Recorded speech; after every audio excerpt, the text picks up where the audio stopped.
बिजनौर का एक कस्बा है सिहारा। इसी कस्बे के एक गांव में ऐसी घटना हो गई जिससे गांव में मौजूद करीब 300 परिवारों में दहशत का माहौल बन गया है। बात इसी 10 अप्रैल की है। करीब 15 साल का किशोर एक मकान से बाहर निकल ही रहा था कि उसके पिता की नजर उस पर पड़ गई।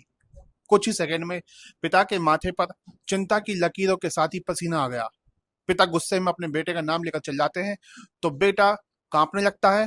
पिता की आवाज को अनसुना कर वह तेज कदमों से भाग जाता है। पिता घर पहुंचते हैं। पत्नी पूछती है क्या परेशानी है, इतनी फिक्र क्यों हो रही है। पिता कुछ नहीं बोलते और अपने बेटे के घर आने का इंतजार करने लगते हैं। पिता दरवाजे पर टकटकी लगाए बैठे रहते हैं। शाम हो जाती है मगर बेटा नहीं आता। माँ भी अब परेशान होने लगती है। दोनों को अनहोनी की आशंका सताने लगती है। अब फैसला लिया जाता है कि बेटे को ढूंढा जाए, मगर तभी बेटा डरता हुआ घर के आंगन में आकर बैठ जाता है। पिता कहते हैं कहाँ था सुबह से। कुछ देर चुप रहने के बाद वो रोने लगता है। माँ बाप का कलेजा बैठ जाता है।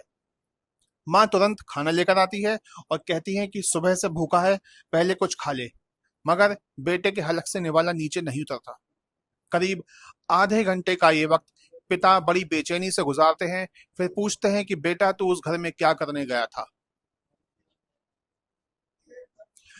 अब बात करते हैं उस घर की जिससे उनका बेटा बाहर निकल रहा था।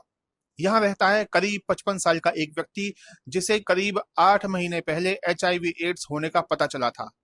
इस बात का पता गांव के सभी लोगों को चल गया था कि यह एड्स पीड़ित का मकान है। बस इतना ही नहीं है, दरअसल यह व्यक्ति गांव के किशोरों को अपनी हवस का शिकार बनाने के लिए बदनाम भी है। कई बार पकड़ा जा चुका है। कई बार गांव वालों ने इसकी पिटाई की मगर यह कभी बाज नहीं आया। उस दिन 15 साल के बेटे को घर से निकलता देखा तो पिता को इसी वजह से चिंता हुई थी। बेटे से प्यार से पूछा तो उसने बताया कि पिछले कुछ समय से ये व्यक्ति उसके साथ 3 बार कुकर्म कर चुका है। पहली बार जबरदस्ती किया था तो वीडियो बना लिया था। उस वीडियो को सबको दिखाने की धमकी देकर 2 बार और उसके साथ ये घिनौना काम किया। लड़के ने बताया कि वह इस गांव में अकेला नहीं है जिसके साथ उसने गलत काम किया है। गांव के 10-12 लड़कों को वह जानता है जिनके संपर्क में यह व्यक्ति है। यह सब सुनकर मां सन्न रह जाती है और रोने लगती है। पिता की आंखों के कोने भी भीग जाते हैं। पूरी रात लगभग जागकर काटी जाती है। सुबह होते ही यानी 11 अप्रैल को पिता अपने बेटे को लेकर शहर के एक अस्पताल की ओर चल देते हैं। वहां जाकर बेटे की HIV की जांच कराते हैं। खून के सैंपल लेने वाला कहता है कि रिपोर्ट कुछ दिन बाद आकर ले जाना। 14 अप्रैल को पिता रिपोर्ट लेने जाते हैं।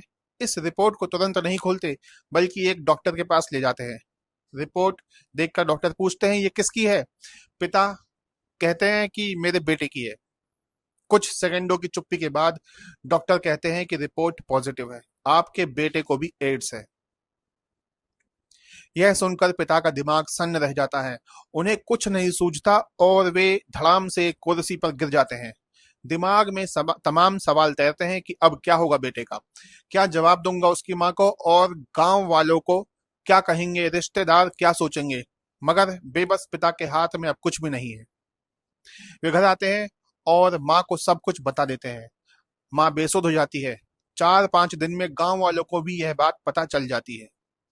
अब गांव वालों को डर सता रहा है कि कहीं उनका बच्चा भी तो उस दरिंदे का शिकार तो नहीं हो गया, कहीं उनके साथ भी तो कुछ गलत तो नहीं होगा।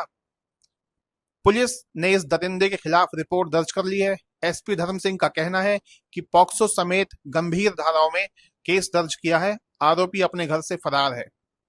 अब सवाल उठता है कि आखिर ऐसे लोगों से कैसे निपटा जाए। ये किसी एक गांव की बात नहीं है।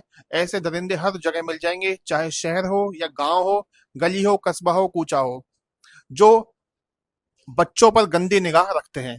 अगर आप ये वीडियो YouTube पर देख रहे हैं तो हमारे चैनल को सब्सक्राइब करें और बेल आइकन को दबाना ना भूलें। अगर आप Facebook पर ये वीडियो देख रहे हैं तो हमारे पेज को लाइक करें।